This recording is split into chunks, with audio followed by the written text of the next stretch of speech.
Hello friends.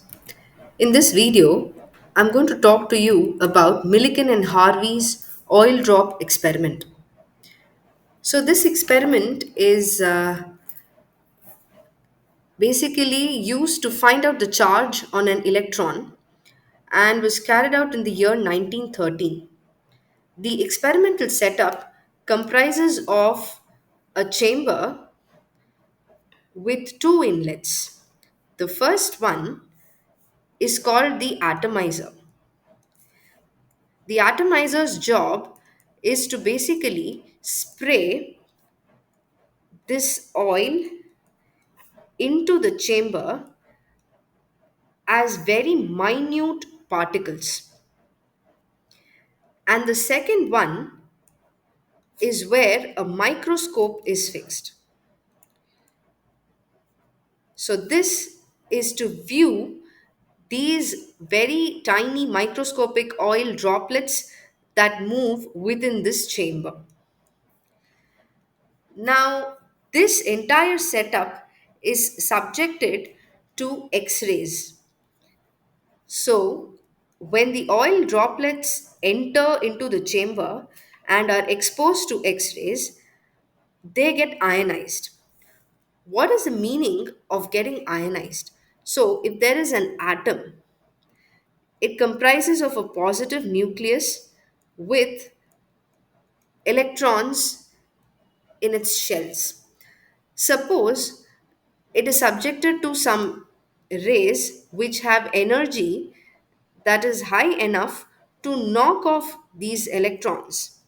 In that case, what remains would be an atom with a positive nucleus but devoid of that particular electron. So now it simply acts like a positive particle. So, such positive particles enter into the chamber and are of various sizes and can be viewed from this microscope. Apart from this, these two plates, the upper plate and the lower plate of the chamber, are actually connected to a variable supply, say V, such that the upper plates are charged negatively and the lower plates carry positive charge. So, what happens now is consider this is an oil droplet which is positively charged, which enters into the chamber. So, this is subjected to basically two forces. The first one is the force of gravity. So, force of gravity is responsible for pulling the particle downwards. The second one is the force of repulsion, which would depend upon the amount of voltage that is being applied to the plates. So, I'll call it as the force of electricity. So, the force of electricity is such that it tends to repel these positive particles away from the bottom plate and towards the upper plate. So, this would be the direction of force of electricity, and this would be the direction of gravity. Now, we can also consider two more forces. The third one would be upthrust.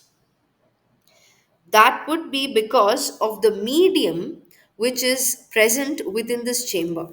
So, that would exert a force in this direction. And the fourth one would be due to the viscous drag inherent of the oil. So that would be in this direction. So effectively, there are four such forces which are acting on these oil particles.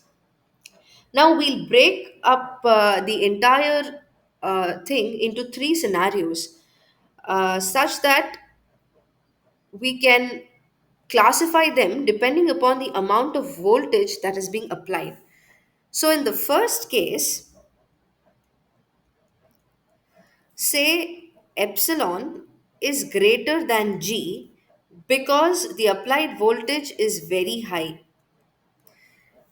So, what happens is the electric force and the upthrust exceeds the force of gravity and drag force, which causes the particle to effectively move upwards. So, the movement is in the upward direction. That's because the upthrust and the electric force exceeds the force of gravity and the viscous force. The second scenario is when the electric force becomes lesser than the force of gravity. This is when the applied voltage is made very low. So, what happens is the amount of force which is pulling the particle in the upward direction becomes very small, thereby causing the movement, effective movement, to be in the downward direction. Now, the third kind of scenario is the one which is the most interesting, where we can say that the electric force and the force of gravitation, along with, of course, the upthrust and the viscous drag, are equal to one another. So, that would happen at some particular voltage C, Vc, or V critical, such that the electric force and the gravitational force balance out each other. So, in such a scenario, the particles appear to be floating within the chamber. So, that can be observed using the microscope. So, the voltage here is adjusted in such a manner that the particles, as viewed from the microscope, appear to be floating within the chamber between the two plates. That particular value V is noted down. This is repeated for various particles. So these particles would differ in size, and therefore the amount of voltage applied would also differ. So now we have the equation force of gravity equals force of electricity, the third case, where the mass of the drop contributes towards the force of gravity, and the force of electricity is contributed to by the charge on the drop and the voltage applied onto the plates. So the charge on the drops were found to be of the order of zeptocoulomb, and was observed that they were all numbers that were multiples of 160. So, what is this magic number really?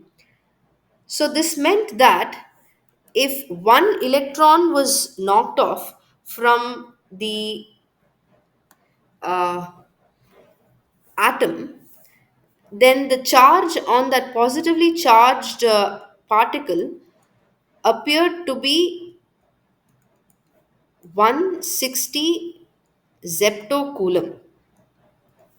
If three such electrons were knocked off, it appeared to be 480, and so on. So, this meant that the charge on this particle, positively charged ion, was related to N and E, where N is the number of electrons that were knocked off, and E is therefore the charge on the electron. So, therefore, the charge E here is found out to be 1.6 into 10 to the power of minus 19 coulomb, and N ranges from 1, 2, and so on, depending on how many particles make up this one drop. So, thanks to Milliken and Harvey for the wonderful discovery, we can now interpret what 1 coulomb of charge would be. So, to know more about such exciting scientific as well as technical concepts, please hit on the subscribe button and share this video with your mates. See you in the next video with more such concepts. Thanks for watching.